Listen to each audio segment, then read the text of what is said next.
Iran regional leader नहीं है, हमें ये बात भी समझनी है। पाकिस्तान एक इस्लामिक कंट्री है which has a nuclear bomb, only Islamic country with a nuclear bomb, और एक बहुत बड़ी ताकत बन चुका है पाकिस्तान। हमारी आदत है, हम पाकिस्तान को हमेशा रन डाउन करते हैं। अब ऐसा लगता है कि जो इजराइल की लड़ाई है वो अब दिख रहा है कि अमेरिका की लड़ाई बनती जा रही है। कहने का मतलब ये है, ये वही एक साजिश है जो कि मोसाद है, जिसमें सीआईए है, जिसमें जो ना तो अमेरिका की क्रेडिबिलिटी के लिए अच्छी बात है, ना ट्रंप की क्रेडिबिलिटी के लिए अच्छी बात है। बिकॉज में ये धमकी देने से कोई फायदा नहीं होगा, ईरान पे धमकी नहीं लागू हो रही है और ये सिर्फ अपनी क्रेडिबिलिटी नीचे कर रहे हैं। इजराइल अभी डेस्परेशन में है। इजराइल नहीं, अभी मुझे लग नहीं रहा है 6 दिन में वो कोई लड़ाई जीत रहा है। इसी दौरान जो खबरें आ रही हैं भारत पाकिस्तान के नजरिए से अगर देखें तो पाकिस्तान के सेना अध्यक्ष के साथ डोनाल्ड ट्रंप लंच करेंगे, ये आप में बड़ी बात है। पूरी अंतर्राष्ट्रीय मीडिया में इसको लेकर खबरें छप रही हैं। भारत की भी एक तरह से एक डिप्लोमेटिक नाकामी के तौर पे देखा जा रहा है कि अभी पाकिस्तान काउंटर टेरर ऑपरेशंस के लिए बहुत ज्यादा यूजफुल है अमेरिका के लिए। इसमें देखिए ऐसा है, ये पूरी दुनिया ने देखा है कि जो हमारी 4 दिन का ऑपरेशन हुआ था उसमें कन्वेंशनल लेवल पर पाकिस्तान की जो मिलिट्री है वो मैच करती है इंडियन मिलिट्री को, उनसे कम नहीं है। उनके अमेरिका के जो सेंटकॉम के जो कमांडर हैं जनरल माइकल, उन्होंने भी ये बयान दिया है अपनी सेनेट के अंदर कि हमारे लिए पाकिस्तान इंपॉर्टेंट है। तो साथ में आप ये भी देखिए, इनको जो लोन मिला है आईएमएफ से मिला है पाकिस्तान को, वर्ल्ड बैंक से मिला है 4, बट अमेरिका के लिए पाकिस्तान इंपॉर्टेंट है उस पूरे रीजन के लिए, क्योंकि वो पूरा रीजन जो है वो मुस्लिम एरिया है और वहां पे इनकी काउंटर टेरर बहुत अच्छा करते हैं। इंडिया की जरूरत उनको किसी और काम के लिए है। देखिए पहली बात तो ये है, पाकिस्तान ऐसा कुछ नहीं करेगा। पाकिस्तान कोई ऐसा काम नहीं करेगा ईरान के खिलाफ। और जहां तक ताल्लुक है आसिम मुनीर का मिलने का डोनाल्ड ट्रंप से, जो भी बातचीत होगी पाकिस्तान की लीडरशिप, आसिम मुनीर खुद जाके चाइना से पहले उसको डिस्कस करेंगे।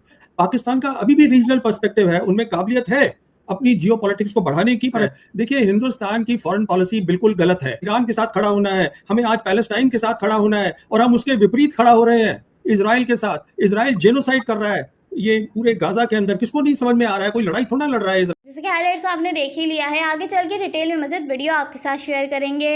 ईरान इसराइल के मसले पर परवीन सोनी के इंटरव्यू ने एक बार फिर से पूरे भारत में तहलका मचा कर रख दिया है। उनका कहना है कि ईरान कुछ भी नहीं है पाकिस्तान के सामने, असल खित्ते की ताकत सिर्फ और सिर्फ पाकिस्तान है। पाकिस्तान चाहे तो इसराइल का इससे भी बुरा हाल कर सकता है। अगर आप इस तरह की वीडियोस देखना पसंद करते हैं तो हमारे चैनल को लाजमी सब्सक्राइब करें। आइए चलते हैं मुकम्मल वीडियो की जानिब। नमस्कार, द वायर में आपका स्वागत है। मैं हूं आरफा खानम शेरवानी। इजराइल ईरान संकट में, युद्ध में एक नया कोड आ गया है और बहुत ही खतरनाक कोड है। वो है डोनाल्ड ट्रंप का सीधे तौर पर धमकी देना ईरान को। साथ साथ इन सवालों के देखेंगे कि अगर पश्चिम एशिया पूरे तरीके से अस्थिर होता है, क्या ईरान की तबाही, इजराइल अगर इस तरह से जिस तरह पूरे संकट को हम देख रहे हैं, अगर दुनिया की सबसे बड़ी मिलिट्री पावर आकर ये तय कर लेती है कि अगर सत्ता पलट होना है, या यहाँ तक बात हो रही है कि क्या अयातुल्ला खामनेई वहां के जो सुप्रीम लीडर हैं उनकी हत्या करने की भी कोशिश हो सकती है। मैं तमाम बयानों को किस तरह से भारत को देखना चाहिए, भारत की जनता को, भारत की सरकार को, और साथ ही जो इंटरनेशनल कम्युनिटी है उसको कैसे देखेगी कि अगर ईरान तबाह होता है, फिर से इराक और अफगानिस्तान में बदलने की एक कोशिश होती है डोनाल्ड ट्रंप के जरिए, तो इसको हम कैसे देखें, जाने की कोशिश करेंगे। हमारे साथ खास मेहमान मौजूद हैं प्रवीण साहनी जी, जो कि फोर्स मैगजीन के एडिटर हैं, सुरक्षा मामलों के जानकार हैं, खुद एक फौजी रह चुके हैं। प्रवीण जी, सबसे पहले मैं आपसे ये जानना चाहती हूँ कि जब ये स्टेटमेंट आपने सुना, ये पढ़ा, तो मन में क्या ये विश्वास अविश्वास की बात आई? क्योंकि डोनाल्ड ट्रंप को लोग कहते हैं कि भाई वो तो दीवाने हैं, वो कुछ भी कह देते हैं, ये कुछ भी कहना हुआ? देखिए ये जो धमकी है, इस धमकी से सिर्फ जो रिलायबिलिटी है अमेरिका की और डोनाल्ड ट्रंप की है वो कम होती है। दुनिया में क्रेडिबिलिटी अमेरिका की कम होती है। उसका कारण ये है कि आईएईए के जो डायरेक्टर जनरल हैं उन्होंने भी कहा है कि इनके पास जो है न्यूक्लियर वेपन्स नहीं बना रहे हैं ईरान। कहने का मतलब ये है, ये वही एक साजिश है जो कि मोसाद है, जिसमें सीआईए है, जिसमें MI6 है, जिसमें जो इन्होंने यूक्रेन में कर रहे हैं वही यहाँ कर रहे हैं। अभी तक जो ट्रंप थे वो रेजिस्ट कर रहे थे, पर अब ऐसा लगता है कि जो इजराइल की लड़ाई है वो अब दिख रहा है कि अमेरिका की लड़ाई बनती जा रही है, जो ना तो अमेरिका की क्रेडिबिलिटी के लिए अच्छी बात है, ना ट्रंप की क्रेडिबिलिटी के लिए अच्छी बात है। बिकॉज में ये धमकी देने से कोई फायदा नहीं होगा, ईरान पे धमकी नहीं लागू हो रही है और ये सिर्फ अपनी क्रेडिबिलिटी नीचे कर रहे हैं। बन रही है और हंसी आती है, दुख भी होता है कि पूरा जो नाटक रचा गया वो ये था कि ईरान की जो न्यूक्लियाई ताकत है वो खतरनाक है दुनिया के लिए, वो जो विश्व शांति के लिए खतरनाक है। आइए इस पर बातचीत करते हैं, न्यूक्लियर डील करते हैं। पार्टियों को बिठाया गया, अमेरिका ने मध्यस्थता की, इजराइल को बुलाया गया और ईरान की तरफ से उस मध्यस्थता की जो अध्यक्षता कर रहे थे उन्हीं की हत्या कर दी। तो ये कैसा घिनौना मजाक है। इतनी बड़ी बड़ी ताकतें सामने आ रही हैं दुनिया की और उसके बावजूद उनके शब्दों की कोई अहमियत नहीं है, कब वो क्या कहते हैं। तो इजराइल अभी डेस्परेशन में है। इजराइल नहीं, अभी मुझे लग नहीं रहा है 6 दिन में वो कोई लड़ाई जीत रहा है ईरान के अगेंस्ट। तो वो डेस्परेट है कि किसी तरीके से कोई अमेरिका को ले आए इस लड़ाई के अंदर। तो वही मुझे लगता दो चीजें हो रही हैं। ये धमकीबाजी से कुछ होने वाला नहीं है। अमेरिका की क्रेडिबिलिटी नीचे हो रही है ईरान के मुकाबले, क्योंकि ईरान पर जितने सैंक्शंस लगे हुए हैं, ईरान के जहाजों का, वो लड़ाकू विमानों का जिक्र कर रहे थे जिनकी मरम्मत तक नहीं हुई है, इसलिए उनको मैदान में उतारा नहीं गया है, उनको भेजा नहीं गया वहां जो एयर स्पेस है, यानी कि कोई लड़ाकू जो लड़ाई एयर स्पेस में हो रही है उसको लेकर। तो उसके बावजूद भी क्यों बौखलाया है इजराइल? अगर हम लोगों की भी बात करें, 10 बौखलाहट क्यों है? बौखलाहट इसलिए है कि ये कन्वेंशनल लड़ाई नहीं हो रही है। जो लड़ाई हो रही है वो हो रही है मिसाइल्स की। जहां तक ईरान का ताल्लुक है, देखिए 20 साल से ईरान तैयारी कर रहा है। तो ईरान को पता था ये लड़ाई होगी एक दिन। तो सब ये सबकी सोच है जो एक्सपर्ट्स हैं उस एरिया के। हाइपरसोनिक मिसाइल्स, देखिए ये हाइपरसोनिक एक अलग तरीके की मिसाइल होती है जो आम मिसाइल की तरह नहीं होती। ये जो ऊपर लेयर होती है एटमॉस्फेयर की, करीबन 20 किलोमीटर से 100 किलोमीटर तक ये उस पे चलती है। इसके अगेंस्ट कोई डिफेंसेस नहीं होते हैं। तो अब जो है उनके पास कितनी हाइपरसोनिक मिसाइल्स है, कितनी उन्होंने अंदर उसको टनल्स के अंदर डाला हुआ है, ये सब किसी को पता नहीं है। ये सिर्फ अंदाजेबाजी हो रही है। मेरी सोच ये है कि ईरान के पास बहुत सारी मिसाइल्स हैं और बहुत अव्वल दर्जे की मिसाइल है, लेटेस्ट मिसाइल है। दूसरी बात मैं आपको एक और बताना चाहूंगा आपके दर्शकों को कि रिपोर्ट आई है कि कम से कम 3 कार्गो प्लेन हैं चाइनीज के जो कि कहीं और जा रहे थे यूरोप की तरफ, फिर उन्होंने अपना रडार बंद किया और वो ये ईरान में लैंड किए हैं।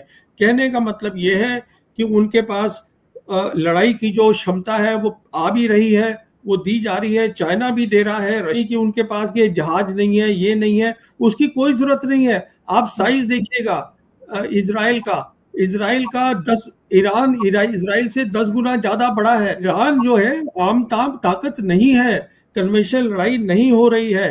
तो ये देखिए ना, इसी दौरान जो खबरें आ रही हैं भारत पाकिस्तान के नजरिए से अगर देखें तो पाकिस्तान के सेना अध्यक्ष के साथ डोनाल्ड ट्रंप लंच करेंगे। ये भी अपने आप में बड़ी बात है। पूरी अंतर्राष्ट्रीय मीडिया में इसको लेकर खबरें छप रही हैं। भारत की भी एक तरह से एक डिप्लोमेटिक नाकामी के तौर पे देखा जा रहा है कि अभी अभी भारत के ऊपर हमला किया गया, पाकिस्तान समर्थित ताकतों ने, कम से कम भारत ये कह रहा है। और उसके साथ साथ किस तरह से उनके सेनाध्यक्ष को इतना स्पॉटलाइट में लाया जा रहा है। जैसे मैं आपसे कह रहा था, ईरान जो है वो तैयारी कर रहा है 20 साल से और उनके पास पूरी तैयारी है। बताइए कि जो पाकिस्तान के सेना अध्यक्ष हैं आसिम मुनीर, वो डोनाल्ड ट्रंप के साथ लंच करेंगे। ये इस पूरे डेवलपमेंट को, इस घटनाक्रम को आप कैसे देखते हैं, खासकर ऑपरेशन सिंदूर के तुरंत बाद, जबकि भारत और पाकिस्तान दोनों के नुमाइंदे पूरी दुनिया में गए, उन्हें कन्विंस करने की वहां पे कोशिश की, अपना पक्ष रखने की कोशिश की। ऐसे में पाकिस्तान के सेना अध्यक्ष का ओवल ऑफिस में, राष्ट्रपति के कार्यालय में वहां पर पहुंचना,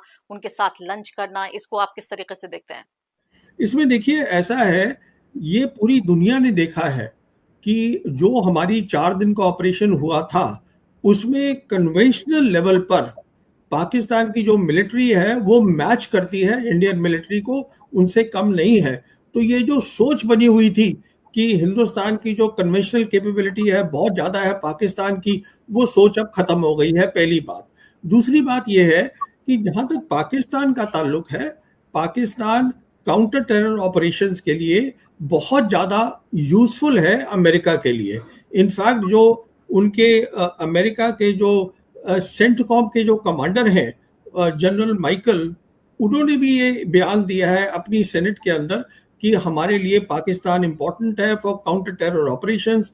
तो साथ में आप ये भी देखिए इनको जो लोन मिला है IMF से मिला है, पाकिस्तान को वर्ल्ड बैंक से मिला है 4 बिलियन, वो तभी मिला है बिकॉज अमेरिका मेहरबान है।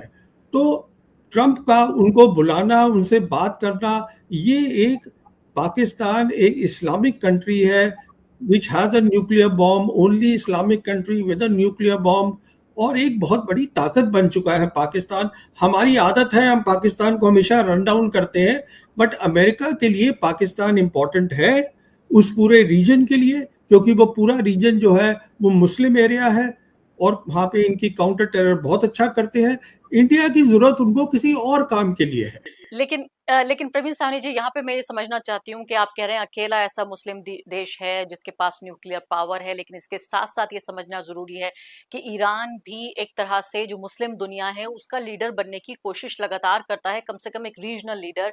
ऐसे में क्या पाकिस्तान इस बात की इजाजत देगा कि उसके बॉर्डर्स का इस्तेमाल किया जाए ईरान पर हमले के लिए? देखिए, पहली बात तो ये है, पाकिस्तान ऐसा कुछ नहीं करेगा। पाकिस्तान कोई ऐसा काम नहीं करेगा ईरान के खिलाफ। और जहां तक ताल्लुक है आसिम मुनीर का मिलने का डोनाल्ड ट्रंप से, जो भी बातचीत होगी पाकिस्तान की लीडरशिप, आसिम मुनीर खुद जाके चाइना से पहले उसको डिस्कस करेंगे। अभी जहां तक आपने बात करी ईरान की, ईरान रीजनल लीडर नहीं है, हमें ये बात भी समझनी है। ईरान का अब एक वर्ल्ड व्यू है। ईरान एक बहुत इंपॉर्टेंट मेंबर है SCO का, इंपॉर्टेंट मेंबर है ब्रिक्स का, ग्लोबल साउथ का बहुत इंपॉर्टेंट मेंबर है। जहां तक इजराइल का ताल्लुक है, इजराइल का रीजनल पर्सपेक्टिव है। जहां तक पाकिस्तान का ताल्लुक है, पाकिस्तान का अभी भी रीजनल पर्सपेक्टिव है, उनमें काबिलियत है अपनी जियो पॉलिटिक्स को बढ़ाने की। पर जहां तक हिंदुस्तान का ताल्लुक है, देखिए हिंदुस्तान की फॉरेन पॉलिसी बिल्कुल गलत है। हम ग्लोबल साउथ कंट्री हैं, हम ब्रिक्स के, हम कहते हैं मेंबर हैं, SCO के मेंबर हैं। हमें आज ईरान के साथ खड़ा होना है, हमें आज पैलेस्टाइन के साथ खड़ा होना है, और हम उसके विपरीत खड़ा हो रहे हैं इजराइल के साथ। इजराइल जेनोसाइड कर रहा है ये पूरे गाजा के अंदर, किसको नहीं समझ में आ रहा है? कोई लड़ाई थोड़ा ना लड़ रहा है इजराइल, वहां जेनोसाइड हो रहा है। और ये ईरान जो है, हमें इसको, आज देखिए ग्लोबल साउथ सारी कंट्रीज वहां उसके साथ खड़ी हैं, हम नहीं है उनके साथ। हमारा G7 में क्या मतलब है? जहां तक मेरा ताल्लुक है, हम G7 में तो है ही नहीं है। आपको खड़ा होना है अपने लोगों के साथ, आपके लोग हैं ग्लोबल साउथ कंट्री जहां पे आपकी डेवलपमेंट होगी। G7 कंट्री आज टूटे पड़े हैं, उनमें कोई ताकत नहीं है। जो उनकी ताकत है वो इतनी डिपेंडेंसी है उनकी अमेरिका के ऊपर, और अमेरिका उनको जूती मारता है। जैसे कि आपने खुद ही बयान किया कि जब अभी प्रेसिडेंट ट्रंप जा रहे थे, उन्होंने पब्लिकली फ्रेंच प्रेसिडेंट को कह दिया, जब फ्रेंच प्रेसिडेंट ने कहा कि सीज फायर के लिए जा रहे हैं, उन्होंने कहा मैं उसके लिए नहीं जा रहा हूं, मैं कुछ और करने जा रहा हूं। उससे भारत अपने को अलग कर लिया। अभी फिलहाल हम ये देख रहे हैं कि ईरान के मुद्दे पर भी ना हम इधर हैं ना उधर हैं। तो लॉजिक जब समझ में आ रहा है आपको, मुझे, भारत की जनता को, तो भारत की सरकार को क्यों नहीं समझ आ रहा? क्योंकि भारत की सरकार समझना नहीं चाहती है, इतना इलॉजिकल काम हो रहा है। मैं आपको एक मिसाल। तो ये थी आज की वीडियो। अगर आप इस तरह की वीडियोस देखना पसंद करते हैं और उस पर भारतीय मीडिया का रिएक्शन देखना पसंद करते हैं तो जैक क्रिकेट को सब्सक्राइब कर लें, बेल आइकन पे क्लिक कर लें। अगली वीडियो में मुलाकात होगी, तब तक के लिए अल्लाह हाफ़िज़।